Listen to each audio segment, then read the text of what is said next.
I remember trying to make things feel normal. That was the game back then, right? Pretend everything hadn't changed. I picked up the tablet, held it close, trying to check the weather app. The screen glowed, seemed brighter than usual, more aggressive. I frowned, swiped at it, figured it was just the brightness setting, some new update messing things up. Then I heard it, a soft hum, a kind of buzzing almost, coming from inside the device. Not like a fan whirring, more like a trapped bee vibrating. I shook my head a little. Just an irritation, I told myself. A trick of the ear, perhaps.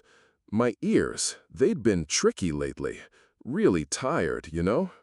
Lily was playing with her doll, sitting on the rug in the living room. I'd spent all morning trying to keep that room spotless, clean, like before. It was a pointless effort, I know that now, but back then it felt important. I heard a small ow from her, then the plop of the doll hitting the floor. My head snapped up. I was across the room in a second, moving faster than I thought I could. Lily was rubbing her hands, face scrunched up, about to cry. "Mommy, the doll is hot," she whimpered. I reached out, touched the doll. My palm burned.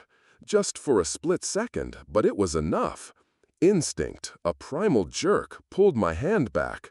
A red patch bloomed there, angry, sore. It started to throb, an uncomfortable ache spreading up my wrist. I remembered thinking, weird, really weird. Too much sun, maybe? The window was right there, but it wasn't direct, not really. "It's just something strange," I muttered, more to myself than to Lily. "Nothing special, a coincidence." My voice felt thin, like an old piece of thread. Later, I was in the kitchen, trying to cook dinner. The fluorescent light above, the one I'd painstakingly covered with a thick cloth, still hummed. A low, barely there sound, but it cut through the silence. I picked up an onion, greenish-white, firm. I remembered how I used to love the smell of onions simmering, the way it filled the house with something warm and real. I brought the knife down. The blade sliced through, and in that instant, everything just detonated. The smell, oh God, the smell! It didn't just waft, it slammed into my nostrils, amplified, multiplied 1,000 times over. It wasn't the usual pungency, not just a watery eye kind of sting. This was a drill, a white-hot drill boring straight into my brain. My eyes, they slammed shut, but the pain just intensified, a blinding, tearing agony. Tears, thick and hot, poured out, not clear, but streaked with a coppery red. Blood, my own blood, running down my cheeks. "No!" I screamed, a raw, guttural sound that surprised me. I stumbled backwards, hit the counter hard, the impact jarring my teeth. The knife fell from my numb fingers, clattering into the sink.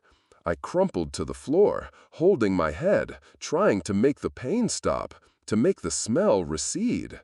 Lily, standing frozen in the doorway, stared at me, her eyes wide, glistening with terror.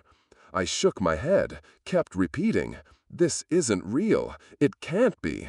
My nose is broken. Something's wrong with me." The words felt hollow, even to me. But even as I tried to deny it, lying there in a heap, the truth began to claw its way in. It wasn't random. It wasn't my senses playing tricks, not anymore. This was a strike, a calculated hit.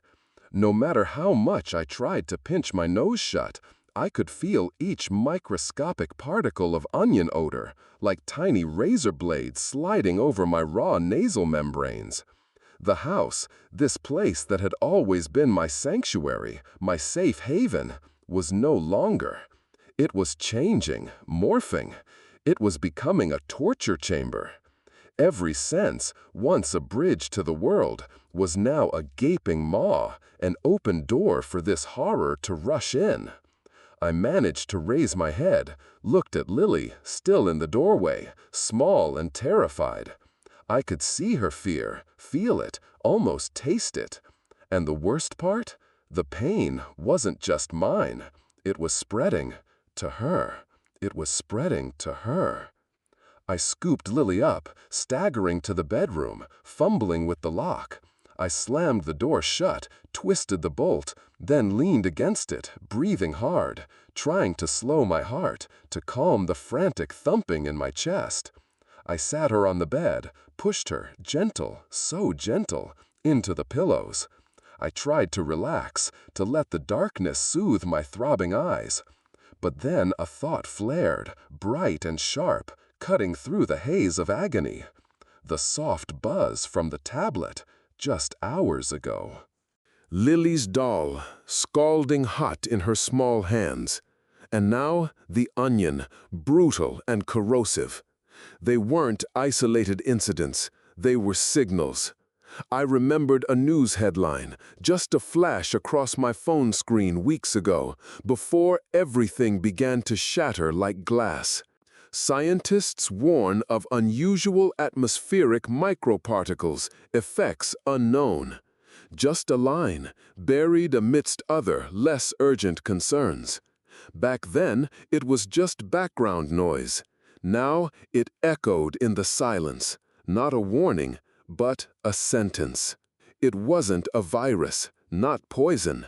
It was the air itself, the light, the sound. It was everything. I heard Lily whimper, a tiny, fragile sound, but in my ears it was a piercing shriek, tearing at my eardrums, making my head ring with a high, sustained whine. "Be careful, Lily," I whispered, clutching her close, pointing vaguely into the empty space in front of us. "It's everywhere." I remember the morning, or what I thought was morning. The concept of time, of day and night, had already begun to blur. I was just trying to keep some semblance of routine for Lily, something familiar in a world that was becoming utterly alien. I poured milk into her cereal bowl. It slid out, a strange, sickly yellow, not white. And when I tasted it, it was sour, horribly, sickeningly sour. The expiration date on the carton, I remember checking it. It was still good, a week left even. I rationalized it, told myself I must have left it out too long, forgotten it on the counter in my days. My days was becoming a permanent state, a blurry filter over everything. I poured the foul milk down the drain, the smell hitting my nose just enough to make me recoil, though nothing like the onion. I grabbed a fresh carton from the back of the fridge, opened it, and poured a small stream. My hands were shaking a little. I blamed it on stress, thinking, just tired, that's all. You're just tired, Emily. I glanced at Lily. She sat at the table, just staring up. Her little face was fixed on the ceiling fan, turning, slowly, slowly, above us. Her gaze was unnervingly intense for a 5-year-old. I placed the new bowl of cereal in front of her. Fresh milk, good milk. Lily looked at it. Then her small hand pushed the bowl away, shaking her head, a slow, deliberate motion. "It's hot, Mommy," she moaned, a soft, fearful sound. I reached out, my fingers brushing the ceramic bowl. It was scalding, burning hot, as if it had just come out of a microwave. But I hadn't heated it. I hadn't touched it at all except to put it down. At almost the exact same moment, the ceiling fan, previously just a slow, silent rotation, began to make a sound. A low, rhythmic thrum. Then it started to build. A high-pitched whine, like metal grinding on metal, growing louder, louder, louder. It burrowed into my ears, bypassing the eardrums, straight into my skull, vibrating through my jaw, up into my teeth. It was deafening. My stomach clenched. A wave of dizziness washed over me, sickening, overwhelming. I choked, stumbled back, the bile washing up my throat. I vomited, a hot, bitter gush onto the kitchen floor. The smell hit me even before the mess registered. I pushed myself up, lurching, my head spinning, the high-pitched shriek of the fan still reverberating inside me. My hand flew to Lily's ears, pressing down, trying to shield her, to block out the assault. I pressed my own free hand against my head, trying to make it stop. My eyes darted around the familiar kitchen, the yellow-white tiles, the gleaming countertop, the old wooden cabinets. This place, once the heart of our home, a symbol of warmth and comfort, was now a machine, a grinding, screaming machine designed for nothing but pain.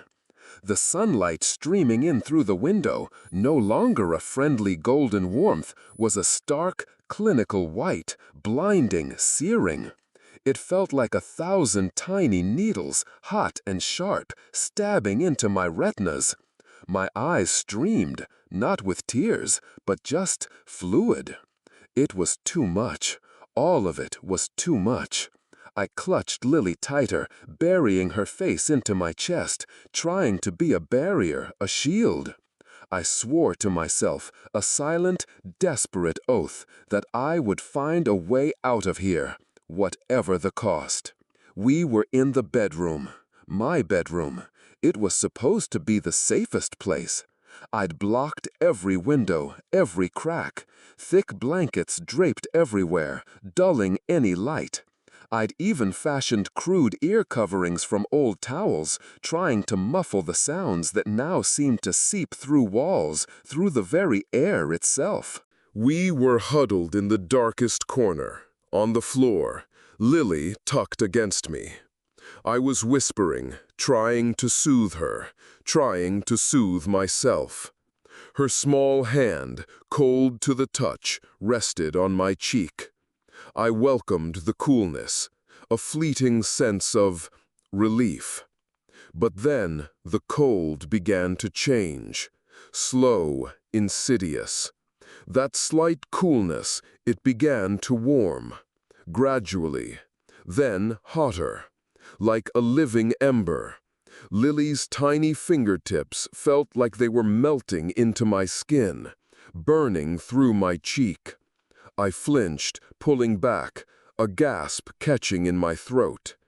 Lily whimpered, a small, choked sound. And then I heard it, a crisp, distinct click. It came from Lily's bedside table, from her old alarm clock. I knew that clock. I'd removed the batteries weeks ago. Weeks. To ensure absolute silence. But it was on. The faint, red digital numbers glowed, a dull, malevolent gleam, even through the piece of cloth I'd draped over it. It was enough. Enough to send a sickening jolt of pain through my eyes, like someone was pressing a heated iron to them. I tried to reach for it, to smash it, to make it stop. But the harder I tried, the brighter that faint light seemed to become, searing, multiplying. And the ticking, tick, tock, tick, tock. Each beat was like a hammer blow against my skull, counting down. To what? I didn't know, but it felt monstrous, inevitable. I squeezed my eyes shut, pressed them hard, but the image remained, burned into my eyelids. Against the far wall, covered mostly by a thick sheet, was an old mirror. As I opened my eyes a fraction, my reflection, a distorted, ghostly thing, seemed to shiver. When I blinked, my reflection blinked too, just a fraction of a second slower, drawn out, almost sluggish. And its eyes, I remember them so vividly. They were open wider than mine, wider in a way that wasn't natural. They stared, straight at me, completely vacant, lifeless. Then Lily retched, a harsh, dry, tearing sound that echoed in the stifling room. There was no denying it anymore. The house, my sanctuary, wasn't just under attack. It was the attacker. It was alive. It had absorbed whatever it was, and it was turning on us. I held Lily, limp and exhausted, in my arms. The ticking from the clock had stopped. Just stopped.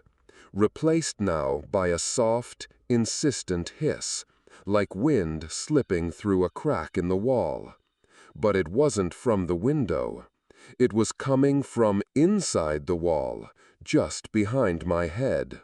A low, continuous whisper of sound. I felt a strange, uncomfortable tingling on my arm. A patch of skin, I remember idly scratching it earlier. Now, as I instinctively ran my fingers over it, thin flakes of skin began to peel away, crumbling in the dim, red glow from the clock face that still stubbornly emitted its weak light. Beneath the peeling skin, I saw them. Faint, pale green dots. Then thin, luminous threads, spreading, branching out just beneath the surface, like tiny, root-like veins. Lily, still trembling against me, suddenly coughed. A wet, harsh sound. And then a thin stream of that same sickly green fluid seeped from her nostril, clinging to her upper lip. I looked at it, felt my stomach turn. I put my hand on her forehead. She was warm, too warm. And beneath the thin, soft skin of her temple, I felt a faint, delicate pulsing, a strange, almost imperceptible thrum. I knew then. With a certainty that chilled me to the bone, I knew. If we stayed here, even for another second, it wasn't just me, it was Lily too. We would both be swallowed whole by this invisible thing. We were already being consumed from the inside out. And then, from outside, faint at first, but growing louder, there were footsteps. Heavy, shuffling, uneven. The sound of people, or what was left of people. And with them, faint, distant, but undeniable screams. Wild, unhinged, tearing at the night. They were coming closer, and closer. Our time was up. Our time was up. I remember the push, the desperate surge of adrenaline that sent me stumbling out the door, Lily clutched against my chest. The world outside, it exploded. Not with sound, not with light in the way you'd expect a bomb to go off, but with everything all at once. The air, it was like a million tiny needles scraping over every exposed inch of skin. Even through the thick blankets I'd thrown over us, I felt it. A relentless, cold burning. The sun, oh God, the sun. I'd taped crude patches of dark cloth over my eyes, and Lily had her own little makeshift mask, but it barely helped. Every ray felt like a physical blow, a chisel chipping away at my skull. It wasn't light anymore. It was a white, blinding force, pushing down, squeezing, threatening to rip my retinas clean out. I heard Lily whimper, a tiny, swallowed sound, and I pressed her face tighter into my shoulder, trying to absorb some of that harshness for her. We walked, or rather we shuffled, lurched, a miserable, slow crawl down what used to be our street. Houses stood there, some with doors ajar, some with windows shattered. No sound from them, no people. Just that oppressive, searing silence, broken only by the rasp of my own breathing and the frantic beat of my heart against my ribs. I had no idea where we were going, just away from the house, away from the footsteps that had been coming closer, away from the whispers. I heard something then, a small sound, almost lost in the ringing in my ears. A bird, chirping, from somewhere far off, from a tree at the edge of Mrs. Henderson's yard, I thought. Just a regular bird call, but it kept repeating, the same short, specific pattern, chirp, chirp, chip. It was odd, too regular, like a broken record. "It's just a sparrow," I mumbled, my throat feeling raw.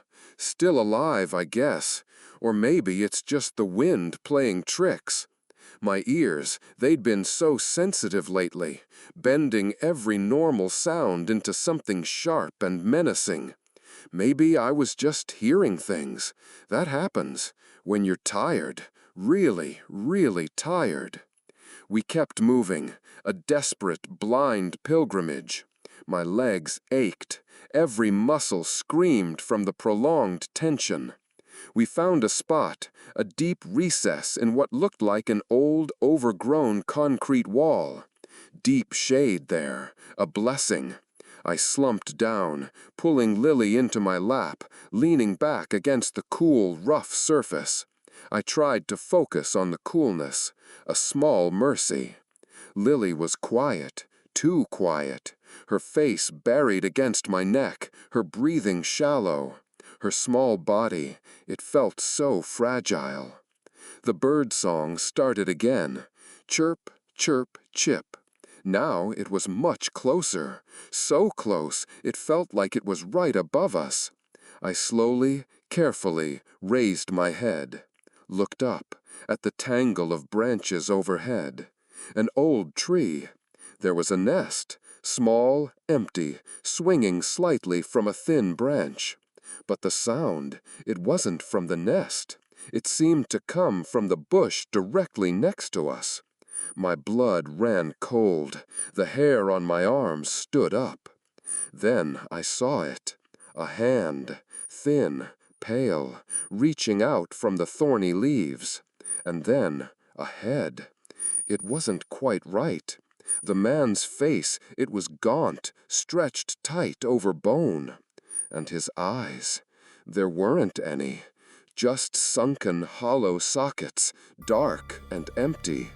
No, that's not right. There were scars. Thick, red, angry lines where eyes should have been. Lines that looked like they had been self-inflicted. And he was smiling. His lips drawn back in a wide, ragged grin that showed too much gum, too many teeth. He didn't speak, just kept whistling, that same bird tune. Chirp, chirp, chip, over and over. A sound that was innocent and horrifying all at once. Lily, she burrowed deeper into me, a tiny moan escaping her lips. I wrapped my arms around her, trying to be big, trying to hide her. My body vibrated with a fear that was almost a physical hum. The man's hand, that pale, bony thing, reached out again. Slowly. It hovered, just for a moment, then settled on Lily's hair. Just a light touch. But I felt it. A jolt.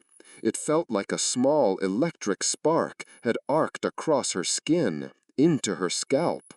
My whole body seized up, a tremor running through me. It's just me," I whispered, my voice barely audible. "I'm just stressed, imagining things. It's not real." A desperate attempt to rationalize, to push back the encroaching madness. But the cold dread, it refused to leave. I pulled Lily back with a sudden panicked jerk. The man with no eyes didn't flinch. He just smiled wider, that ragged, empty smile. So beautiful, he rasped, his voice a dry, papery sound, like leaves scrunching underfoot. And then the light. The normal, soft light filtering through the leaves above us. It wasn't soft anymore. It became blinding. Not just bright, but brilliant. A searing white that seemed to shimmer with 1,000 tiny burning colors. It felt like microscopic pins, red hot, being driven into my eyes. My vision swam. I cried out, a strangled sound, covering my eyes with my free hand, stumbling backwards, dragging Lily with me. The pain was like nothing I'd felt before, not even the onion. It felt like my eyes were being torn apart from the inside. So that's how you adapt, he continued, his voice echoing, resonating in my head, like there was fire burning somewhere in his throat, crackling and spitting. He reached out again, quicker this time, his bony hand closing around my arm. The warmth of his touch wasn't comforting. It felt like 1,000 fire ants were crawling under my skin, biting, stinging, burrowing. I tried to pull away, but his grip was surprisingly strong. "Nothing to be afraid of," he said, and he started whistling again, that damnable bird song. "Just cut it off." I looked at his face again, into those dark, empty sockets. And then I understood. He couldn't feel the light. He couldn't feel the pain. He had done it to himself, to survive. He was still alive, yes, but he was a ghost, a walking, whistling ghost of a man. The realization was a punch to the gut. No, it was worse. It was a cold, alien fear. I screamed, a guttural sound that tore at my throat. I pushed him with all the strength I had left, with a strength fueled by pure terror. He stumbled back, just enough for me to yank my arm free. "No!" I cried, grabbing Lily, spinning and running, stumbling blindly away, not daring to look back. The whistle followed us, faint at first, then closer. Chirp, chirp, chip. It felt like it was inside my head. I just held Lily, so tight, running as fast as my aching legs would carry me through the overgrown streets. "No way," I kept muttering, the words tumbling out, desperate and broken. "It can't be. It can't be like this." I was still trying to deny it, still trying to find a corner of my mind where this horror wasn't true. But the truth, it was a physical thing now, pressing down, suffocating. I ran until my lungs burned, until my legs felt like lead. We were in another deserted street. The houses here more derelict, more broken. Lily was sobbing now, small, choked gasps that turned the fragile air around us into something heavy and painful. Her eyes, I could see them through the crude cloth mask. They were red-rimmed, red and glistening. I looked at them, my heart a cold, heavy lump in my chest. Was it just the sun's assault? Or was it a sign? A sign that whatever was happening, whatever was transforming me, was also transforming her? The green dots under my skin, the fluid from her nose. We tried to find food. We were starving. Days, weeks maybe, since anything felt truly nourishing. We found a small convenience store, its front window smashed in. I moved slowly, carefully, my eyes darting, my ears straining against the constant, high-pitched whine that was my new normal. Every step was tentative, every breath a calculated risk. Lily, she shuffled behind me, her small hand gripping mine like a vice. I kept my head down, my gaze focused on the dusty, broken floor, just looking for canned goods, something that hadn't been touched, hadn't turned hot or sour or venomous. From deep within the store, from the dark hallway leading to the back rooms, a sound drifted out. A beautiful sound, melodic, the gentle, delicate chime of bamboo wind chimes. Tingling, tingling, so pretty, so out of place. This was a convenience store. There were no wind chimes here. I froze, yanked Lily hard behind a stack of shattered, empty water bottles. They smelled of stale plastic, but the smell was muted, tolerable. I covered Lily's mouth with my hand, pressing gently, trying to keep her silent, trying to keep us silent.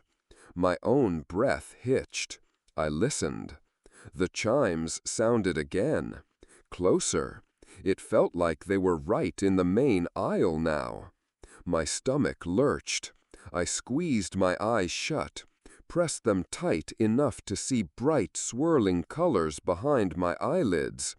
The chimes, I felt them, not just in my ears, but at the back of my neck. A cold, tingling sensation, like something brushing against my skin, sending shivers down my spine. Go away, I thought, desperately, my mind screaming. Leave us alone. We're not a threat. Just leave us. The moment the thought solidified in my head, the chimes stopped. Abruptly. The silence was heavier than any sound I had ever heard. And then came the whispers. They weren't from one direction. They were everywhere, all around us. Soft, insistent, whispering, whispering, whispering. Like 1,000 dry leaves skittering across rusted metal. Like grains of sand sifting through ancient bones, they were in the air itself. And then a voice, or many voices, all at once. "You're making noise, little girl." The voice, singular, then plural, it was impossible. It felt like the air itself was speaking. My skin began to burn now, not from the sun, but from a cold fear that turned my flesh to fire. My head spun. The buzzing in my ears intensified. It was all too much. I grabbed Lily, pulling her with me, not even looking for food anymore. We burst out of the store, the whispers chasing us, a relentless, dry murmur. "You're making noise, little girl." I ran, blindly, clutching Lily, through a maze of abandoned houses. Windows broken, doors hanging open, everything decaying, crumbling. The afternoon sun, a blinding, malevolent eye in the sky. I just ran. I had to run. And then I saw it, across the street. One of the houses, its front door slightly ajar. From within, a light, a strange light, a pale, almost luminous green. Not the searing white of the sun, not the headache-inducing glow of the clock. This light was soft, gentle. It didn't hurt. It didn't hurt my eyes. It didn't burn. It was the first light I had seen that offered no pain, no threat, since it all began. My instincts, ravaged and twisted as they were, screamed at me. A faint, almost lost whisper in my mind. Too good to be true. Don't trust it. It's a trap. But the other part of me, the part that was exhausted beyond words, that was desperate for even a moment's respite, it took over. It was Haven. It had to be. I didn't hesitate. I pulled Lily, stumbling, towards that soft green glow, towards the open door. The price, I knew, would be pain, a kind of pain I hadn't known existed. But it was the only thing left, the only way. We staggered into the house. The green light filled the space, bathing everything in an eerie, soothing glow. It was dim, yes, but it didn't hurt. For a moment, just a second, a wave of profound relief washed over me. I almost sobbed. But the other residents, they weren't like me.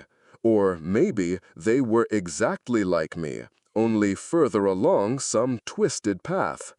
They sat around, some on the floor, some on low stools, all bathed in that soft green light. Their windows had been covered with a dense green mesh, woven tight. No outside light could get in, only this. They didn't talk. Their faces were blank, expressionless. They used their hands to communicate, slow, deliberate gestures. My eyes moved from one to another. A man, sitting cross-legged. His ears had been heavily bandaged, almost like they were gone. Another, a woman, her nose simply not there, just a flattened, scarred patch of skin. My stomach clenched. But then I saw her, a young woman, sitting by an ancient generator, its soft hum providing the green light. Her eyes, they were sewn shut. Thick, black stitches, neatly done, ran across her eyelids. She smiled, a small, subtle upturn of the lips, and gave me a slight nod, a welcome gesture. This was it. This was the adaptation. To survive the searing light, they had blinded themselves. To escape the deafening sounds, they had mutilated their ears. To avoid the crushing smells, they had destroyed their sense of smell. Disgust, pure, unadulterated disgust, welled up inside me, bile rising in my throat. This wasn't living. This wasn't a cure. It was a monument to torment. My gaze fell on Lily. She was weaker now, pale. Her small eyes were red, so red, and from her left ear a thin trail of blood had seeped out, staining her cheek. I knew what I had to do. There was no other choice. My mind flashed back to the message on the old phone. My friend's voice, so full of that fragile, desperate hope. They have a way to adapt to everything. Get there. And then that horrible, glitched line, just barely legible. P.S. Just make sure you bring your sharpest knife. I tightened my embrace around Lily, burying her face in her hair. She felt so vulnerable, so small. I walked slowly, deliberately, into a smaller room off the main living area. It was sparse, a simple wooden table in the center, and on it a few crude instruments, a pair of clamps, some bandages, and a knife. A long, slender blade, gleaming dully in the green light. The edges seemed unnaturally sharp. I stared at it. The knife. My hand trembled, but I didn't hesitate. I found a strip of clean cloth, not easy in this wrecked world, and I wrapped it around my hand, making a makeshift grip. "I'm sorry, my love," I whispered, the words catching in my throat, a painful rasp. Tears, they didn't stream down my face anymore.